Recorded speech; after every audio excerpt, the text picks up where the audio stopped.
Do your shark tail. My cat is here. Hi, Betty. You're not gonna come over. Nah. You're gonna go in the window? Yeah, okay. Anyway, hello and welcome. So today's video is going to be about spaying rats, which I've done several videos on before. I've done similar videos on. And this one's mostly about the time which you should spay them, because I do see some confusion about when it's okay to spay them and when it's not, or when you should or when you shouldn't, that kind of thing. And that's mostly what this is about. So a couple of caveats. One, I do have a lot of spayed rats. I do advocate for spaying rats, but that does not mean I think you're a bad owner if you don't spay rats. I understand that it can be a very complicated issue. I understand that surgery can be scary, especially an elective surgery. And I also understand that it can be very, very expensive. So all that being said, this is mostly for people who are already considering spaying, not to convince you to spay. It's a complicated issue. It's a big decision.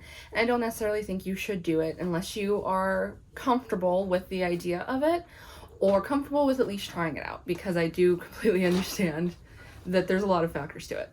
So that being said, caveat number 2, yes, spaying can be beneficial. It can also be dangerous to your rat. And there is a chance something will go wrong. Just because something goes wrong does not necessarily mean you should never try again in the future. I do feel like some people get very scared of putting their rat through surgery. And my question to you would be, like, at least for tumors, not necessarily spaying unless there's pyo involved. Would you rather just put them to sleep? If your option is to put them to sleep or do the surgery, what is the argument against doing the surgery? Because the fear with the surgery is they're going to die. But if they're going to die anyway, why not try the surgery? I just wanted to clarify real quick that what I meant here was for rats that are young and healthy and good candidates for surgery, not necessarily for rats that are older or have already been through surgery multiple times that would for sure pass. I'm talking about ones that have a very good chance of surviving surgery and living on for months afterward. Because I do think that at a certain point, doing surgery is wasting a lot of money just for your rat to pass away under anesthesia. So for me personally, I don't do surgery for rats that are over 2 years old, and I don't do rats that are at risk, because it's just a lot of money for them to pass away in a way that and it's not peaceful, but for me, it's like, if they're going to die anyway, I would like to get my comfort and my peace with it as well, as opposed to the shock of them passing during surgery. So, all that being said, let's get into it. My cat is laying on my notebook. I did have to take notes for this. Basically, what I'm going to do is I'm going to talk a little bit about when you should spay, because a lot of people think that you have like this 4-week window where you can spay. And if you do it earlier than that, it's very detrimental to the rats. And if you do it later than that, it's pointless. And that is just not the case. There's a lot of wiggle room. Rats are different. Some rats mature faster, some rats mature late, some rats have hormonal issues early, some have them late. It's just a rat by rat basis. So it's like, you can also, if you're getting from a breeder, you can ask them, especially if you're in the UK or something, you can ask them. A lot of UK breeders aren't going to adopt out to you if you plan on spaying, just as a warning, but some are open to the idea. But you can ask them, like, what rate do you find your rats mature? Because they should know, and if they don't know, then they're not paying attention, or it's not something they care to pay attention to, and that should be something that you, as a doctor, should pay attention to. Now, let's go ahead and get into it. I'm going to go through all the rats that I've had spayed, tell you when I had them spayed, for what reason I had them spayed, and how long they lived and what they passed away from. Because I feel like that will give people who are considering spaying the widest understanding of what the benefits are, while also understanding that it's not 100% guaranteed that your rat's going to live an easy life. But let's get into it. So the first rat I had spayed, her name was Rook. She was a Siamese. She was beautiful. And I had her spayed. Okay, so she had gut tumors. Her first tumor popped up at like 1 year and 4 months old. And I had it removed, and her fur hadn't even grown back before the second tumor popped up. And my vet was like, okay, we should consider spaying her. And I was like, all right, let's do that. And she was about 1.5 years old when she got spayed. So she was spayed for tumors. And so spaying after tumor helps prevent a second one from growing sometimes. I do find that once they have a tumor, they are just very likely to get another tumor. Sometimes you get lucky and they don't, but usually they do. Typically they do.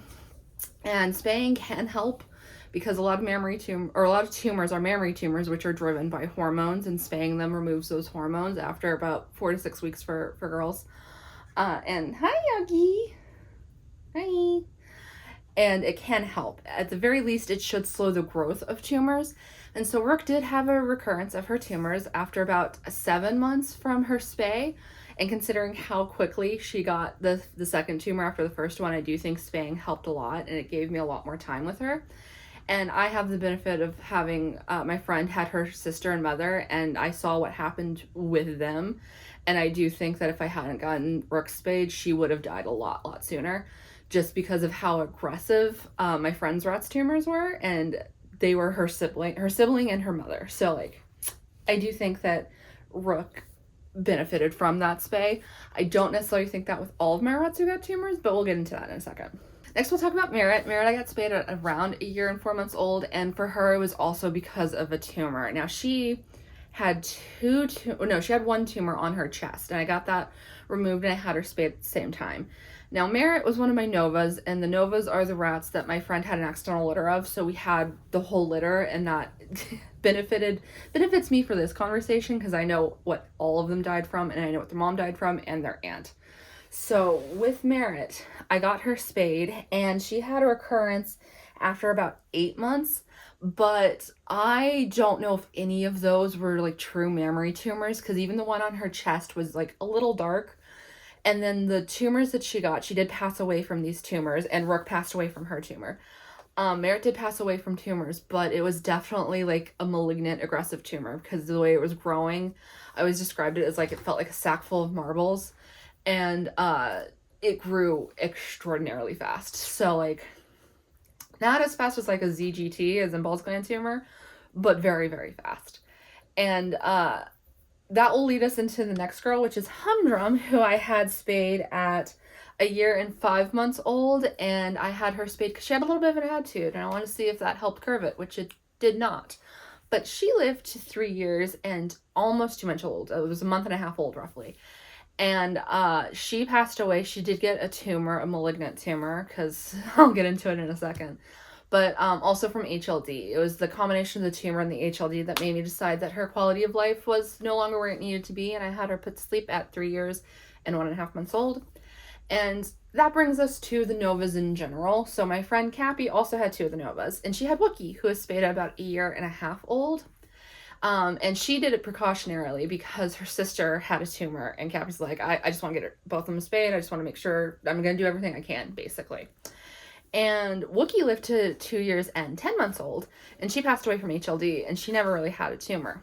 Now, the rest of the Novas, Nova the mom and Luna the aunt, Crane and Tico, all 4 of them passed away from heart failure, congestive heart failure. And then Graves, Lucifer, and Cappy's rat Wicket, they passed away from pituitary tumors, brain tumors. And then Mercy and Hayes passed away from mammary gland tumors. But then we have Merritt and Ghost and Humdrum, who all passed away from malignant tumors. So like, that's the full spectrum of that. And I do feel like the reason Humdrum lived so long is because I got her spayed before she got tumors, because it was likely that she would have gotten them earlier if I hadn't. Next, we'll talk about Sailor. Sailor got spayed at 6 months old for hormonal aggression. She was a lot to deal with. She was a big personality and a tiny body. And a lot of people think that hormonal aggression won't pop up until they're 6 months old, but Sailor had signs of it as young as 2 months old. I got her just before she was 8 weeks old because, I shouldn't have, but I did. The breeder there was a miscommunication. I thought she was 8 weeks old. She wasn't. But she had signs as early as 8 weeks old, and I didn't understand what was happening because she was my first aggressive rat. And at 6 months old, she showed me what I had been suspecting was going on. So I got her spayed. And she lived to 2 years and 11 months old. She was just a week shy of 3 years old, but she had pretty severe HLD, and I decided to go ahead and put her to sleep because the 3-year milestone would have been for me, not for her, and it was the kinder thing to do. And she had like some kind of mass on her thigh. I'm not sure what it was when I put her to sleep because like it popped up literally days before I put her to sleep. But she was spayed at 6 months old. Next we have Ducky, and I had Ducky spayed at 4 months old as a precaution. She was my first precautionary spay. And Ducky lived to 3 years and 2 months old. She passed away from HLD. She never had a tumor. Dorothy, which was Ducky's sister, I also got spayed at 4 months old as a precautionary thing. Now, some people say that you shouldn't spay until 6 months old, and there's definitely logic to that, but it's not 100% necessary, and a lot of rescues will adopt out spayed females that were spayed before 6 months old, and in a lot of cases, at least in the US, if you get a rat that has lived with males, the only option is to spay them. Like, we don't have the medication on hand that will end the pregnancy. So, like, a lot of rescues just spay and neuter every animal that comes through them, every rat that comes through. But not all of them do, but they will spay any female that has been put with males regardless of their age, unless they're very, very young. The rescue I go through and the vet that they go through to spay, their limit is they have to be at least 200 grams before they'll spay. So that is kind of how I operate on it, is just like, okay, well, as long as I wouldn't go as young as like 3 months old. 4 months old is the youngest I've done, and I probably wouldn't do that again unless there was like aggression. So like I prefer to do in the 5 month to 6 month range, just because I feel like that gives me the most wiggle room. But yeah, so Dorothy, I got spayed at 4 months old, like Ducky. It was also precautionary, and she lived to 2 years and 9 months old, and she passed away from heart failure. Neither Ducky nor Dorothy ever got tumors. Now, Hex, I got spayed at 1.5 years old because she did develop mammary tumors. Now, this is another thing, is whether or not it's beneficial to spay during a tumor removal surgery. And I would say yes. I would say it's not as beneficiary, but there is a benefit to it. At the very least, in most of my rats' cases, it did, I feel, delay the growth of a new tumor. Now, Hex, she did not have a recurring tumor after I got her spayed. She's one of the only ones that I got spayed because of tumors that did not have a recurring tumor. And she lived to 2 years and 7 months old, and she passed away from respiratory issues, possibly congestive heart failure, but I do feel like it was respiratory issues because of the issues I had with the other rats from her line. Which brings us to her sister, Warren, who I got spayed at 1 year and 7 months old. And she had a tumor. That's why I got her spayed. And her tumor did recur after 5 months. And she lived to 2 years and 5 months old. And I had her put to sleep for the same respiratory issues that Hex had. In fact, she passed away before Hex did. Next, we have Bug. And I had Bug spayed at... Yeah? You want to do another? I had Bug spayed at 1 year and 2 months old for possible pyo. So like she started bleeding from her vagina, and I took her in, and I was moving states in 3 weeks. And so the vet's just like, okay, I'm gonna put her on antibiotics, but I think we should schedule for a spay just in case so that she'll be healed in time for you to move. So she got spayed, I believe, 2 weeks before I moved. I think she finished healing like 8 days before the move. I was cutting it real close. I was on a thin line. And she did not end up having pyo, but it was better to get her spayed than be on the road and have her start bleeding profusely. So that's why Bug got spayed. And she only lived to 1 year and 7 months old because she developed what I now believe for sure to be a tooth root abscess. It could have been a tumor, but I do think it was a tooth root abscess that unfortunately the infection just spread to her brain, and she started having severe neurological issues, and I had to put her to sleep. Next, we have the Weather Girls. So some of you might remember them. Let's start with Sunny. I had Sunny. I can do Sunny and Cloud. No, I'll do Sunny first. I had Sunny spayed at 6 months old for hormonal aggression, and she lived to 2 years and 9 months old. And for her, she did develop a tumor. I do believe it to be malignant because it was like tucked up under her ribs, like by her lungs, and it was causing her severe respiratory distress. and that's why I had her put to sleep. And then there was Cloud, who I had spayed at the same time, also 6 months old, also for hormonal aggression.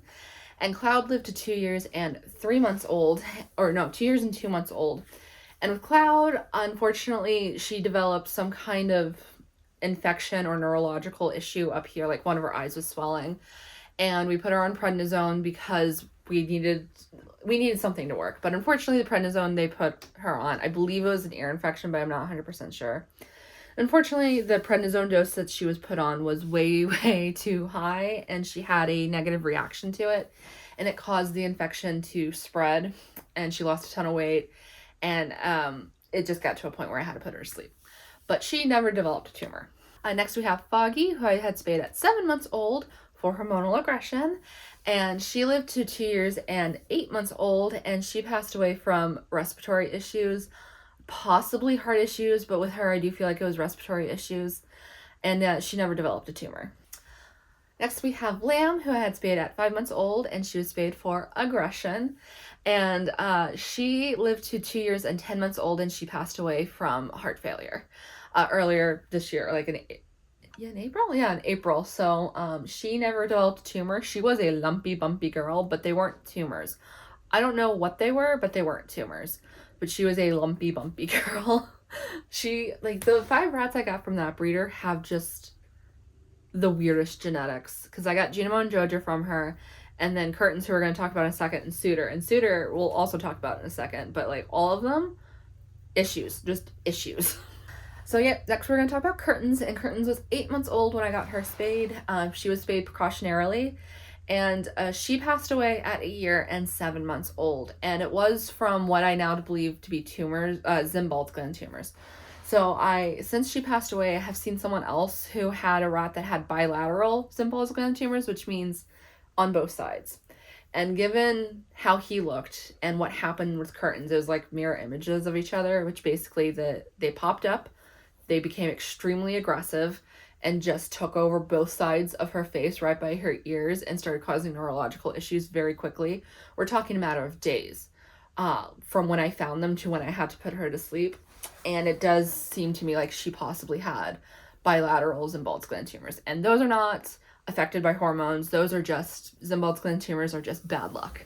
They're just bad luck and bad news. Now we're going to talk about Suitor, who is, I had her spayed at 8 months old as well, and she is 3 years old now, 3 years and 2 weeks roughly, and she's doing pretty good still.